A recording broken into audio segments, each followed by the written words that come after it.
రీసెంట్గా ఓట్ చోరీ, ఎస్ఐఆర్ ఇవన్నీ అని చెప్పి హడావిడి చేస్తున్నారు కదా.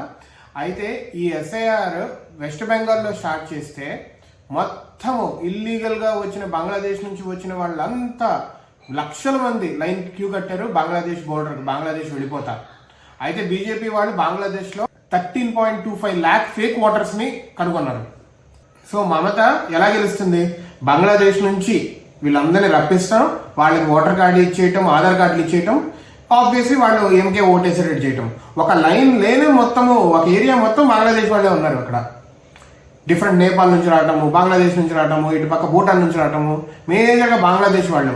అండ్ వీళ్ళంతా వాళ్ళు ఇండియా సపోర్ట్ చేస్తారంటే లేదు, యాంటీ ఇండియన్సే వీళ్ళంతా. సో ఈ ఎస్ఐఆర్ ఏదైతే కాంగ్రెస్ స్టార్ట్ చేసిందో, INDIA కూటమి వీళ్ళు స్టార్ట్ చేశారు కదా, వాళ్ళకే రివర్స్ పడబోతుంది. We have to see. మొత్తానికి బీజేపీ వాళ్ళైతే వెస్ట్ బెంగాల్లో 13.25 fake voters list, Rahul Gandhi ఇంత పైలు తీసుకొచ్చారు కదా, వీళ్ళు ఇంత పైలు తీసుకొచ్చి ఇప్పుడు చూపిస్తున్నారు మొత్తం. We have to see how this whole drama goes.